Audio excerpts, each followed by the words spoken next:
은혜의 복음이라는 말씀입니다. 우리가 복음을 하면 항상 하나님의 은혜로 말미암아 복음을 받아들였더라라는 말씀입니다. 근데 이 은혜라는 것을 보면은 우리가 다 선물인 것을 알죠. 받을 자격이 없는 자에게 하나님께서 거저 주시는 것을 은혜라라고 하면, 복음이라고 하는 것은 또 우리에게 놀라운 하나님의 선물, 우리의 구원을 말씀하고 있더라라고 정의하고 있습니다. 오늘 이 15장에서 말씀하고 있는 이 은혜의 복음은 실은 교회에 대해서 특별히 말씀해 주신 뿐만 아니라, 교회는 뭐겠습니까? 바로 우리의 성도들을 설명하는 것이죠. 세상으로부터 부름받은 사람들, 또 모임이 바로 이 교회 아니겠습니까? 그런데 교회가 이 탄생이 되게 되면 여러 가지 문제가 있는 것을 설명해 주고 있습니다. 특별히 15장부터 28장 사도행전을 보면 이 복음의 기초, 복음의 씨앗이 뿌려져 가지고 이 지역 교회마다 이제 부흥이 되어지는 것을 설명해 주고 있습니다. 근데 그 부흥의 복음의 내용이 뭐냐, 이것을 우리가 알아야 되고요. 오늘 이 15장에서 말씀하고 있는 것은 복음의 내용, 신학적인 주제가 뭐냐, 이런 부분을 이제 우리에게 잘 설명해 주고 있는데, 그 내용과 현장이 안디옥 교회입니다. 우리가 교회가 많이 있죠. 사도 바울이 개척해서 세웠던 교회가 이제 유럽으로 가서 빌립보, 또 데살로니가, 고린도 뭐 이렇게 많이 있습니다만, 특별히 오늘은 최초로 선교사를 파송한 교회, 그 교회 안디옥 교회가 이제 새롭게 시작이 되었습니다.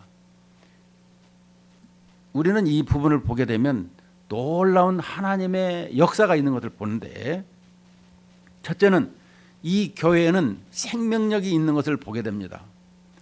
사도행전 13장을 보게 되면 여러 사람들이 나오는데, 그 중에 이 왕족도 있고 흑인도 있고, 니그로라고 하는 흑인도 있고, 또 아주 성경에 능통한 박사도 있고, 다양한 사람이 이 안디옥 교회에 있게 되었더라라는 것입니다.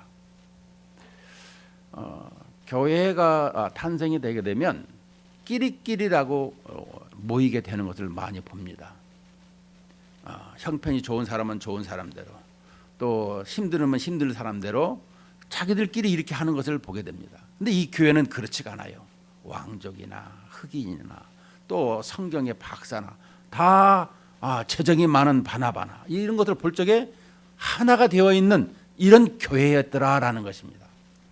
이 교회가 생명력이 있더라, 이렇게 말씀을 해 주고 있습니다. 또 한 가지는 이 교회는 이방인들로 세워진 첫 번째 교회였어요. 근데 그 이방인들이 예수님을 몰랐던 사람들이 모여서 이렇게 교회에서 신앙생활을 했는데, 최초로 그리스도인이라고 하는 이름까지 얻게 되었더라는 것입니다. 얼마나 진실되게 믿었으면 그리스도인이라고 하는 이런 이름을 얻게 되었을까. 또 한 가지는 이 선교사를 파송했더라는 거예요. 본부교회, 예루살렘 교회도 아닌 이방인들로 예수님을 모르던 사람들이 예수님을 영접하고, 그 사람들이 이제 선교사를 파송하는 것을 보게 되었더라라는 것입니다. 이처럼 교회가 세워지고 난 뒤에 그 교회가 어떻게 발전되어 가는가, 이것을 안디옥 교회를 통해서 잘 설명해 주고 있는 대목이라는 것입니다. 특별히 그 우리나라에도 이 교회가 들어섰을 적에, 1800년대 들었을 때 교회가 얼마나 핍박이 있습니까? 근데 핍박이 있을 적에는 교회가 똘똘 뭉쳐서 하나가 됩니다. 그때가 우리에게 들어와서 일제 강점기 또 내지는 6.25 때 이때에 그리스도인들이 얼마만큼 이렇게 하나가 되었습니까? 그러나 그 후에 교회가 부흥기를 맞죠. 우리나라도 경제 발전과 더불어서 교회가 7, 80년대에 폭발적인 수직 상승의 부흥이 일어났어요. 한 교회가 몇십만 명이 나오는 놀라운 역사가 있는 이런 교회가 세워지게 되었습니다. 근데 교회가 세워지고 난 뒤에 이렇게 부흥할 때 따라오는 것이 뭐겠습니까? 바로 이단들이 득세하고 또 분열이 일어나는 분쟁이 일어나는 것을 보게 되는 것입니다. 우리나라도 똑같이 이렇게 이단들이 많이 득세를 해서 지금도 신천지다 안산홍이다 많은 이단들이 득세를 하고 있어요. 그리고 교회가 많이 분열을 하고 있는 것을 보게 됩니다. 이 안디옥 교회가 지금 여기에 걸려 있습니다. 교회가 부흥이 되다 보니까 이제 이 분열의 소지가 생기고 또 여러 가지 이 이단들이 생기고자 하는 모습을 보게 됩니다. 그것이 뭐겠습니까? 바로 15장 1절을 여기에서 지목하고 있습니다. 어떤 사람들이 유대로부터 내려와서 형제들을 가르치되 너희가 모세의 법대로 할례를 받지 아니하면 능히 구원을 받지 못하리라. 구원이 모세의 율법대로 할례를 받아야 된다 이렇게 말씀을 하고 있습니다. 그러면 어떤 사람들이 왜 유대로부터 내려왔는가? 이 이방인 교회에 예수 그리스도를 믿는 사람들이 성령을 받고 이제 교회가 부흥이 되었더라. 그런데 정말인가 한번 시찰을 나가보자 해서 이 유대로부터 사람들이 온 것입니다. 과연 이 교회가 부흥이 되고 하나님의 은혜로 이 복음으로 말미암아 충만한 이런 것을 보게 되었더라는 것입니다. 그런데 어떤 사람들이라고 했습니다. 누구라고 지명은 안 했지만 이 할례를 따르는 이러한 사람들인가 봐요. 복음을 알았으나 이 복음 플러스 할례를 해야 된다. 이것을 가르치는 것은 행위를 설명해 주고 있는 것입니다. 그래서 그들이 이 형제들을 가르치되 모세의 법대로 할례를 받지 못하면 구원을 받지 못한다. 이 할례를 받지 아니하면. 그런데 여기에서 바울은 어떤 것입니까? 믿음으로 오직 믿음으로 구원을 받는데 그런데 바울이 여기서 참 강성하긴 하지만 이 부분에서 이 교회가 많은 사람들을 할 때 이것은 분명히 진리에 대해서 싸움을 할 때 내가 충분히 이런 부분을 바르게 설명할 수 있는데도 불구하고 수납하는 것을 보게 됩니다. 갈라디아 교회에서 보게 되면 이 베드로가 이방인들과 같이 밥을 먹어요. 밥을 먹는데 유대인들 정통 유대인들은 이방인들과 같이 밥 먹으면 안 돼. 왜? 저들은 개와 돼지 소들이기 때문에 저들은 같이 밥 먹으면 안 되는 것을 유대인 정통들은 다 알고 있어요. 그래서 그들은 이렇게 이방인들을 멀리하고 있는데 베드로가 이방인들과 같이 밥 먹고 있다가 유대인들이 예루살렘에서 오니까 갈라디아서 보면 벌떡 일어나는 거예요. 자기도 모르게. 그래서 그렇게 외식하지 말아라. 사도 바울은 믿음으로 구원을 받는데 이 이방인들에게도 성령 내린 것을 보고 있는데 왜 일어나고 이렇게 외식을 하느냐 이렇게 질책을 합니다. 이 세상에 예수님이 수제자를 갖다가 이렇게 책망하는 것을 보게 되더라는 것입니다. 이 정도로 강력한 이 복음에 대해서는 일치 양보도 않는 이 바울이 2절에 보니까 바울 및 바나바와 그들 사이에 적지 아니한 다툼과 변론이 일어났던지라. 형제들이 이 문제에 대하여 바울과 바나바 및 그 중에 몇 사람을 예루살렘에 있는 사도와 장로들에 보내기로 작정하니라. 그러니까 이 바울과 바나바를 몇 사람을 이제 예루살렘 보내기로 하는데 왜 바울이 여기에 가만히 있었던가? 자기는 분명하게 사도로서 이 부분은 천지가 개벽을 해도 복음에 대해서만큼은 일절 양보가 없는 이 바울이 예루살렘에 가기로 합니다. 왜냐? 우리가 이 부분을 바울은 왜 갔을까? 모든 이 공동체는 그 공동체에서 이렇게 동의를 구하는 것도 중요한 것입니다. 어떤 부분을 갈 적에 내가 그것이 옳다고 하지만 그러나 많은 사람들에게 지도자로서의 그런 부분도 동의를 구하는 이런 부분을 가져야 돼요. 우리는 지도자라고 하면은 어떠한 지도자를 요구하는가? 요즘에 국회의원이다, 뭐 대통령이다 이거 볼 때마다 지도자의 자질에 대해서 이야기할 때가 많이 있습니다. 이 분명한 것은 여기에서 이렇게 바울이 예루살렘에 가서 거기에서 나오는 것을 얻어보자. 바로 그 말씀을 정리하도록 하자 이렇게 합니다. 이렇게 된 교회를 볼 적마다 교회가 부흥되는 교회를 볼 적에 요즘에도 심심찮게 뭐 작년 재작년에도 우리 합동 측에도 있고 또 다른 측에도 있는 것을 보게 되는데 교회가 이 목사들에게 있어서 설교에 대한 말씀의 해석권을 가지고 있어요. 그런데 이게 신학이 바른 신학을 가지고 배워서 가르쳐 주면 좋은데 자기 사견을 가지고 이야기할 때가 너무 많아요. 여러분 설교를 할 적에 그 설교가 하나님의 말씀에서 나왔는가 거기에 대한 동의가 따라줘야 되는 거예요. 오늘 또 여기 보게 되면 이 야고보 얘기가 나오는데 야고보도 16절에서 보게 되면은 이 아모스 9장 11절 12절을 인용해서 예수 그리스도의 말씀을 말씀하고 있어요.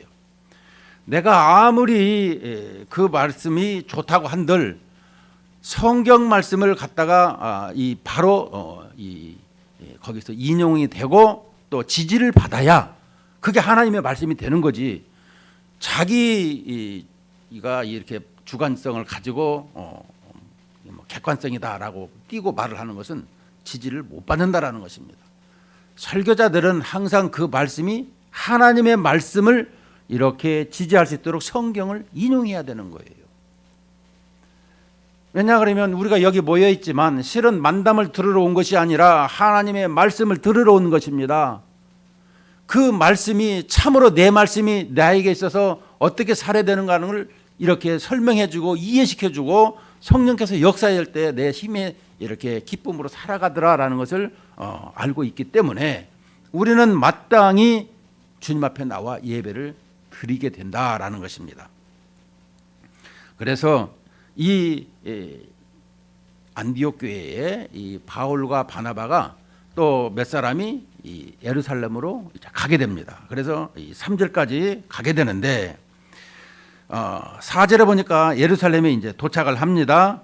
그래서 예루살렘에 이르러 교회와 사도와 장로들에게 영접을 받고 하나님이 자기들과 함께 계셔 행하신 모든 일을 이렇게 여러 가지로 하나님께서 역사하신 것을 이렇게 말하는데 바리새파 중에 어떤 믿는 사람들이 일어나 말하되 이방인에게 할례를 행하고 모세의 율법을 지키라 명하는 것이 마땅하다 하니라. 그러니까 여기 예루살렘 교회에서도 여기도 모세의 할례를 받아야 된다 이런 말을 하는 사람이 있더라는 것입니다. 이러니 많이 헷갈릴 수밖에는 없죠.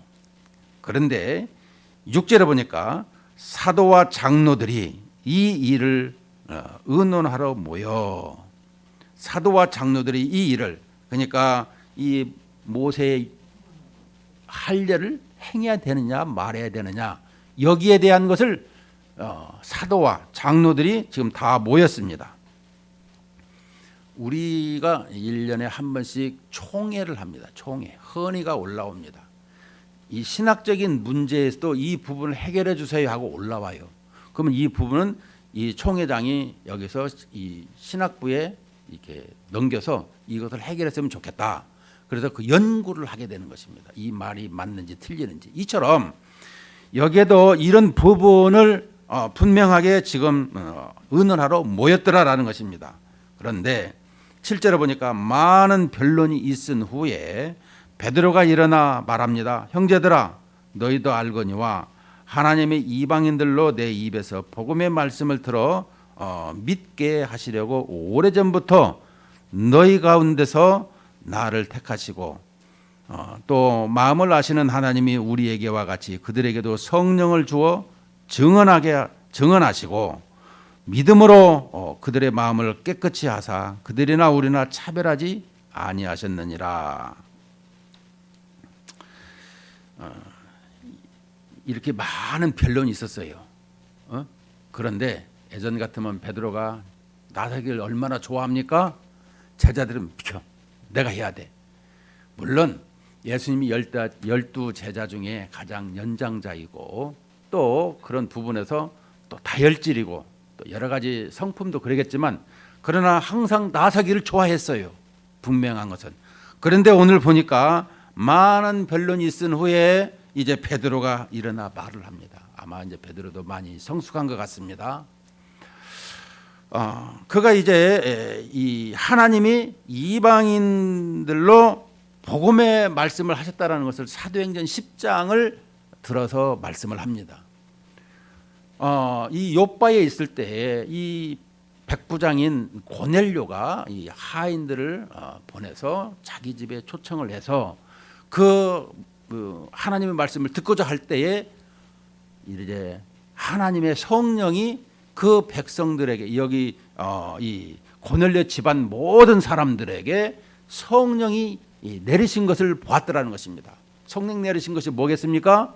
방언으로 말하고 다 하나님을 찬양하는 모습을 보게 되었더라라는 것입니다. 그래서 이 베드로가 그것을 보고 이방인들에게도 성령을 우리에게 똑같이 주셨다라는 것을 이 자기 심정에 확신을 가지게 되었습니다. 우리 정통 유대인들만 믿는 것이 아니라 복음은 믿지 아니하는 하나님을 모르는 이방인들에게도 성령을 주셔서 하나가 되게 하셨구나. 이걸 알았다라는 거예요. 누가? 베드로가. 그래서 이 구절을 보니까 믿음으로 그들의 마음을 깨끗이 하사, 믿음으로 그들의 마음을 깨끗이 했더라는 거예요. 더럽고 너희들은 이 소 돼지처럼 이 짐승이라는 거예요. 너희들은 우리하고 상종을 말해야 될 사람들이라는 거예요. 그런데 그 모든 이런 악하고 더러운 모든 것을 다 믿음으로 그들의 마음을 깨끗이 하사 그들이나 우리나 차별하지 아니하셨다. 이 베드로가 지금 말씀하고 있어요. 일어나서. 그런데 지금 너희가 어찌하여 하나님을 시험하사 우리 조상과 우리도 능히 매지 못하던 멍에를 제자들의 목에 두려느냐. 이 멍에 얼마나 짐입니까? 복음은 가볍고 우리에게 기쁨으로 환희로 이렇게 살아가야 되는데 멍에를 매면 얼마나 힘듭니까? 소 멍에도요 이렇게 기역자로 돼 있지만 여러분 멍에를 한번 들어보세요. 멍에도 되게 무거워요. 근데 그 멍에를 앞으로 제끼게 되면 무거운데 소가 끌고 갈 때에 소도 참 고통스러웠겠다. 그러면 멍에를 이렇게 올려버립니다. 이렇게 그냥 가라고. 어쨌든 우리 삶에 이런 멍에 짐이 있더라는 거예요. 아마 이것을 우리는 멍에라고 하는 것을 저는 스트레스라 표현하고 싶어요. 가만히 있어도 그냥 스트레스를 어떨 때는 받는데 이게 자꾸 누가 뭐라 하면 이걸 멍에를 앞으로 제낀 것처럼 얼마나 스트레스를 많이 받겠습니까? 스트레스는 망치로 머리를 막 조사. 이것을 스트레스라고 그래요. 그러니까 우리 마음에 그것을 안 받아야 우리가 건강을 지킬 수 있어요. 그러기 위해서 항상 주님과 이렇게 동행하고 그 모든 짐을 십자가로 말미암아 우리의 모든 짐을 다 담당하신 예수님 앞에 내려놓는 거예요. 수고하고 무거운 짐진 자들아 다 내게로 오라. 우리 주님이 얼마나 사랑하시는 말씀입니까? 우리는 그 수고하고 짐진 모든 것을 주님 앞에 내려놓으면 되는 것입니다. 그래서 우리 조상과 우리도 능히 매지 못하던 멍에를 왜 제자들의 목에 두려느냐. 이 예수님이 오셔서 이 땅에 오셔서 이 대제사장 서기관 바리새인들에게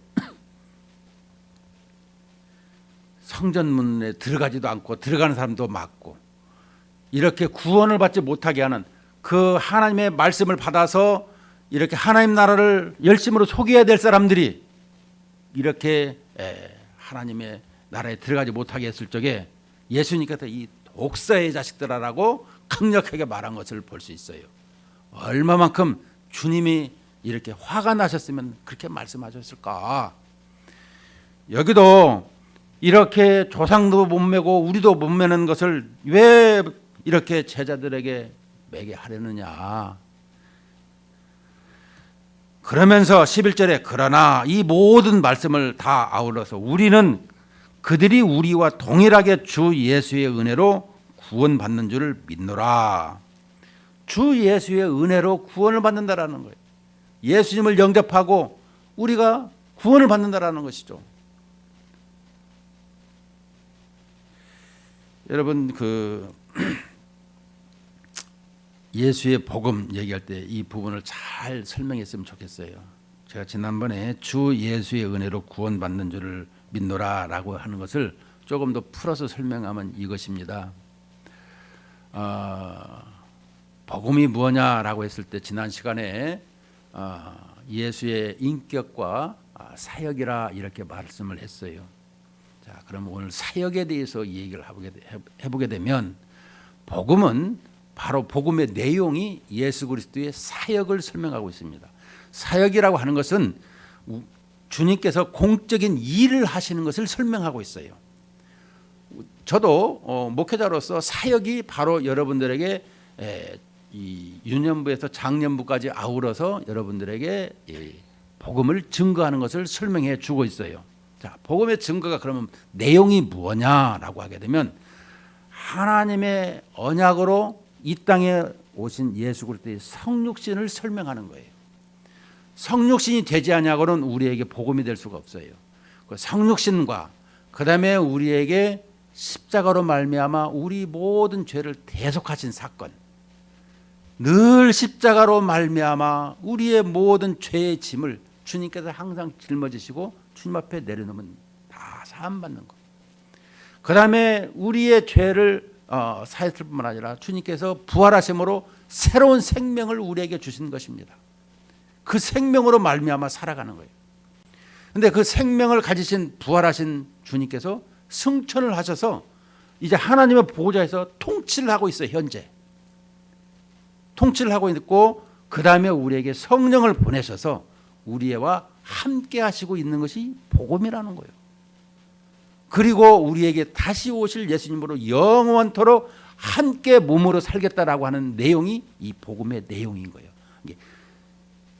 창세기 3장에서 복음을 우리에게 여자의 후손을 약속하시고 그 약속하신 예수님이 이 땅에 성육신으로 오시는 것이 복음의 내용으로 시작해서 예수님의 재림으로 말미암아 완성이 되어지는 이것을 설명해 주고 있는 것이 복음의 내용이다 이렇게 말씀하고 있는 것입니다.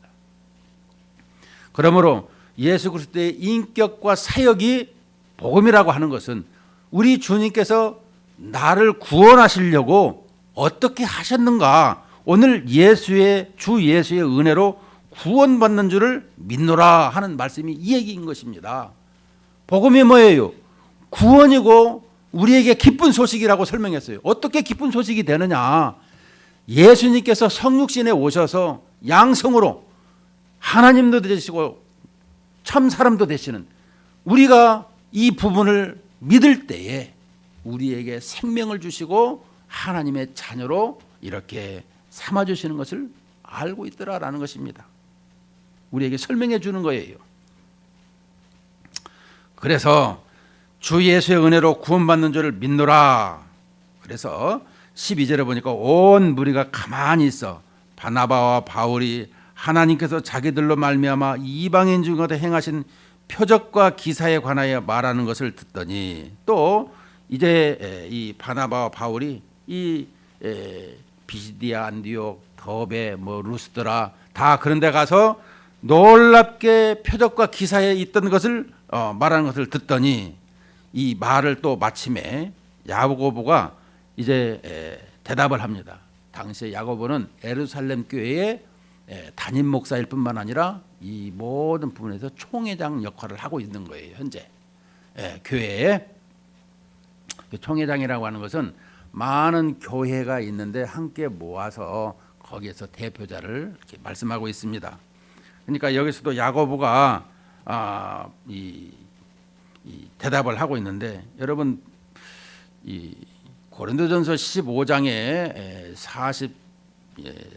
42절부터 보게 되면 이 부활에 대해서 설명을 하면서 예수님께서 부활하사 11번 나타나셨는데 막달라 마리아, 뭐 베드로, 또 이 12 제자들, 500의 형제. 그런데 여기에 보니까 이 야고보를 또 만나요. 부활하신 주님께서. 그래서 이 야고보를 만났을 적에 야고보에게 무슨 말을 했을까? 아마 그 후에 야고보가 얼마만큼 이 주의 형제 야고보인데 이 예수님을 참 하나님으로 하나님의 아들로 인정하고 그가 얼마만큼 그 복음으로 똘똘 뭉쳐서 신앙생활을 했는지 아마 그 낙타의 물음이라고 하는 이런 전설도 들리고 있어요. 그만큼 관계성을 이렇게 가지게 되었더라라고 설명해주고 있는데, 이 가톨릭에서는 이 야고보를 이 얘기를 주의 형제라고 하지를 않습니다. 왜냐 그러면 마리아는 성령으로 잉태됐고 그 후에 자녀들 안 낳았다, 이렇게 설명을 하고 있어요.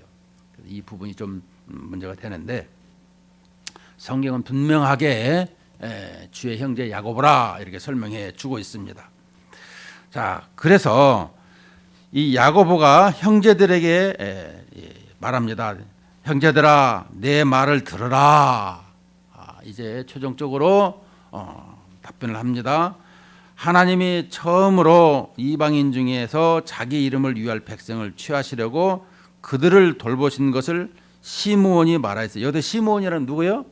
베드로. 처음 이름이 시몬이잖아요. 근데 여기들 이렇게 시몬이라고 했는데, 이 베드로의 말씀을 베드로가 말하였으니 선지자들이 말씀이 이와 일치하도다. 선지자들의 말씀이 이와 일치하도다. 지금까지 들어보니까 다 똑같다라는 거예요. 그래서 이후에 내가 돌아와서 다윗의 무너진 장막을 다시 지으며 또 그 허물어진 것을 다시 지어 일으키리니 이는 그 남은 사람들과 내 이름으로 일컬음을 받는 모든 이방인들로 주를 찾게 하려 함이라. 이 다윗의 장막을 다시 지으며, 이 다윗의 장막이 뭐예요? 우리에게 있어서 다윗이 하나님, 나는 이렇게 궁정에 사는데 하나님을 궁정에 모시겠습니다 라고 할 적에 그 무슨 소리냐, 온 천지가 다 내 것인데 나를 위해서 짓는 것을 얘기할 적에 그래? 그러면 너를 위해서 내가 집을 짓겠다. 그래서 사무엘하 7장에서 보면 하나님께서 집을 지어주시는 것이 뭐겠습니까? 바로 다윗의 후손을 통해서 오실 예수 그리스도 메시아를 이렇게 설명하고 있는데, 다윗의 무너진 장막을 다시 짓겠다라고 하는 것은 예수 그리스도의 이 땅에 오시는 것을 말씀해 주고 있더라는 것입니다. 그래서 이는 그 남은 사람들과 내 이름으로 일컬음을 받는 모든 이방인들로 주를 찾게 하려 함이라, 이렇게 말씀합니다. 그래서 즉 예로부터 이것을 알게 하시는 주의 말씀이라 함과 같으니라. 그래서 19절에 결론적으로 말합니다. 그러므로 내 의견에는 이방인 중에서 하나님께 돌아오는 자들을 괴롭게 하지 말고. 자, 여기다 보게 되면 이제 내 의견에는, 자, 의견은 뭐겠습니까? 여기서 지도자인 야고보가 중용을 선택을 하는 것을 보게 됩니다. 그것은 뭐냐? 유대인들은 지금 모세의 할례를 받아야 된다, 이것을 설명하고 있는데 이 바울은 무슨 얘기입니까?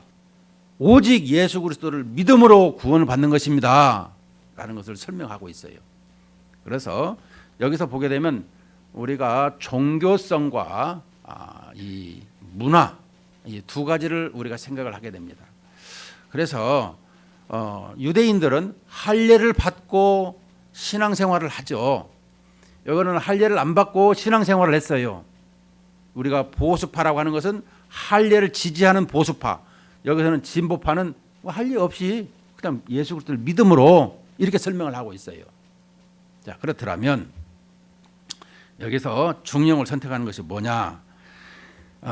이 하나님께로 돌아오는 자들을 괴롭게 하지 말고 다만 20절 21절을 보면 다만 우상의 더러운 것과 음행과 목매어 죽인 것과 피를 멀리하라고 편지하는 것이 옳으니 이는 예로부터 각성에서 모세를 전하는 자가 있어 안식일마다 회당에서 그거를 읽음이라 하더라. 그러니까 지금도 이 안디옥 교회뿐만 아니라 많은 교회가 이제는 이 예루살렘의 본부 교회가 신앙생활을 어떻게 하고 있는가를 의무량으로 알고 있어 이제. 그래가지고 이 모세를 전하는 자가 있어서 안식일마다 회당에서 그 글을 읽고 있더라. 그래 할 일을 받아야 될 것 같네. 이런 생각을 가지게 되었다라는 것입니다. 그것을 보니까 19절에 내 의견에는 내 생각에는 뭐 여러 가지 생각이 있겠습니다만 이방인 중에서 하나님께 돌아오는 자들을 괴롭게 하지 말고 다만 우상의 더러운 것, 우상의 더러운 것이 뭐예요? 제사 지내는 음식이다 이런 얘기입니다. 우리가 제사를 지낸 음식을 먹으면 어떨까요? 어떤 사람은 나 제사 지낸 음식 안 먹을래. 그런데 고린도전서에 보게 되면 우리에게 하나님이 주신 음식은 모든 것이 선함에 감사함으로 기도하고 먹으면 되는 거예요. 그런데 믿음이 약해. 그리고 신앙의 초신자가 와서 제사 지낸 음식을 왜 저 믿음의 사람들이 먹을까? 왜 목사님이 먹을까? 이거 날라리 아닌가? 이런 생각을 가지기 때문에 사도 바울은 만약에 그렇더라면 그런 사람들을 위해서 내가 고기를 안 먹겠다. 이렇게까지 그 상황에 맞춰서 신앙생활을 하더라는 거예요. 신앙생활을. 우리도 이런 부분에서 뭐 그냥 덥석덥석 먹는 것도 있겠지만 이 사람은 신앙이 있고 신앙이 없는가를 알아가지고 말을 하고 생활을 해야 된다라는 것입니다.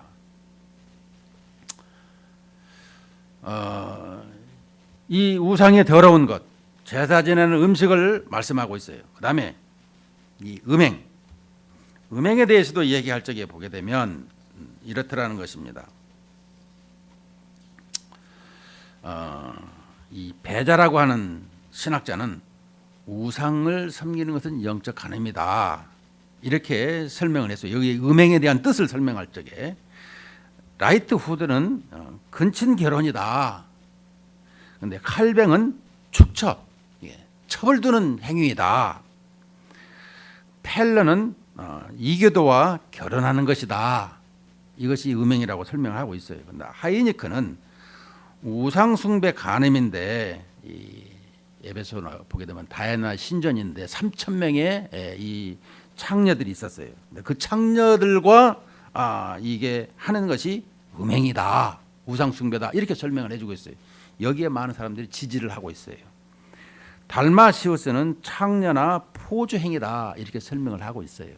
어찌됐든지 간에 여기에서 음행이라고 하는 것은 이 우상 숭배의 간음과 더불어서 자기도 이렇게 범죄하는 이런 것을 설명해 주고 있어요. 그 다음에 여기도 보면 그 우상 숭배 음행, 그 다음에 목매어 죽인 것은 뭐냐? 여러분 목매어 죽인 것, 예전에 시골에서 보면 개를 잡는데 목매어서 잡아다 죽여야 된대. 그래야 뭐 고기가 맛있다나 어쨌다나. 나는 그 뜻이 무엇인가 고민을 했었는데 여러분 고기는 항상 피를 빼고 고기를 먹여야 되는 거예요. 생선도 마찬가지로 회를 뜨더라도 피를 다 뺀 다음에 이 회를 떠요. 고기도 피채 먹으면 안 되는 거예요. 왜? 피가 생명이니까.